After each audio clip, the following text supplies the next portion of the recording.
Bonjour à tous, j'espère que vous allez bien. Très heureux de vous retrouver pour une nouvelle vidéo. Je vous propose de découvrir cette fois-ci ce qui s'apparente comme être l'un des plus beaux et plus grands terroirs du Bordelais. Nous allons nous rendre sur l'appellation de Saint-Estèphe à la découverte d'un domaine, le château Tronquoy-la-Lande. Une propriété historique de l'appellation puisque c'est tout simplement le deuxième cru à avoir été construit juste après Calon-Ségur. Il a été bâti par un dénommé François Tronquoy sur le lieu dit La Lande. Tout s'explique. Nous avons là une propriété de 30 hectares d'un seul bloc, l'ensemble des vignes se trouve tout autour du château, et en prime, une vue imprenable sur l'estuaire de la Gironde. Il fait partie des points culminants de l'appellation, il se trouve à 23 mètres d'altitude tout de même, ce qui est beaucoup pour la région bordelaise. Son terroir est composé exclusivement d'argile et de graves mélangés sur toute la surface du domaine de façon homogène et sur une profondeur de 10 mètres.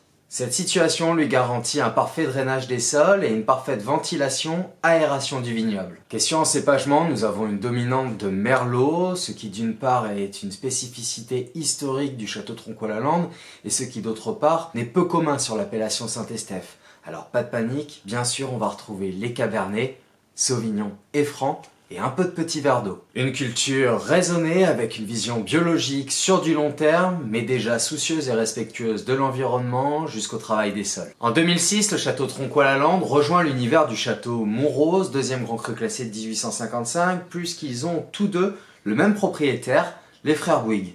Pour la petite histoire, lorsque Martin et son frère Olivier ont eu l'immense plaisir d'acquérir le château Montrose, ils ont fait appel à un jeune retraité pour prendre la barre de ce vaisseau amiral. Il s'agit de Jean-Bernard Delmas, ancien directeur et bâtisseur historique du château Aubryon. Rien que ça. Monsieur Delmas connaissait très bien le château Tronquoy-la-Lande et son terroir pour y avoir grandi et passé toute son enfance. Lorsqu'il apprit que le domaine était à vendre, il ne manqua pas d'en parler et de faire découvrir ce terroir aux deux frères qui ont de suite compris tout le potentiel de cette belle endormie. Puis en 2012, c'est au tour d'un nouveau capitaine de prendre le commandement des deux navires.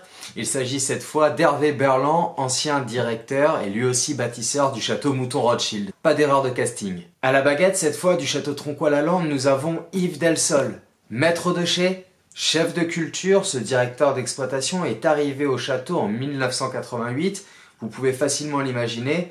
Pour lui, le domaine n'a plus vraiment de secret. À présent, quelques mots sur le millésime 2014 que nous allons déguster ensemble. Il s'agit là d'un millésime anthologique pour l'appellation Saint-Estèphe tant les conditions climatiques ont été parfaites de A à Z. Il a notamment été marqué par un été indien qui est survenu à la mi-septembre et ce jusqu'à la fin des vendanges, garantissant des températures exceptionnelles la journée pour atteindre des degrés de maturité optimales. Les équipes du château ont réalisé des vendanges manuelles, intraparcellaires et par degré de maturité par parcelle, dans de parfaites conditions, du 18 septembre au 11 octobre. Question vinification, nous avons des cuves inox doubles à fond incliné qui permettent de respecter au maximum la typicité des parcelles, des cépages et ces fameux degrés de maturité. Une fois encore, vous l'aurez compris, nous avons là un grand travail de précision. Une fois les fermentations alcooliques terminées, les équipes vont pouvoir procéder à l'écoulage. Nous allons séparer le vin de goutte des lies grossières et ce, juste avant la mise en barrique. Nous avons un élevage de 12 mois sur lie fine et sans soutirage afin de gagner en matière. Seulement 30% de bois neuf, 100% chêne français, des chauffes moyennes et légères pour préserver l'éclat du fruit et la singularité de chaque lot. Question assemblage, nous avons 56% de merlot, 37% de cabernet sauvignon, 6% de petits verres d'eau et 1% tout de même de cabernet franc. Et maintenant, place à la dégustation. On a une robe pourpre au joli reflet rubis, elle est profonde, il y a un beau brillant. On a là un premier nez expressif, raffiné, des parfums de myrtille, de cerise, de cassis, de framboise aussi, presque confiturée. On a des notes d'eucalyptus qui apportent beaucoup de fraîcheur à ce bouquet olfactif. On retrouve aussi des notes minérales, de graphite, de mine de crayon. C'est très agréable. La bouche est racée, la trame tannique est élégante. On a une belle amplitude, un milieu de bouche gourmand et généreux, très juteux, le vin est suave et pas d'instringence. On retrouve des arômes de fruits noirs, la framboise écrasée, l'eucalyptus, des notes d'ambre également. La bouche est quasi résineuse et le vin exalte déjà un sacré potentiel. Toutefois, je vous invite à le laisser encore 15 ou 20 ans en cave. Et vous vous demandez peut-être pourquoi le château Tronquoy-la-Lande ne fait pas partie de ce classement 1855.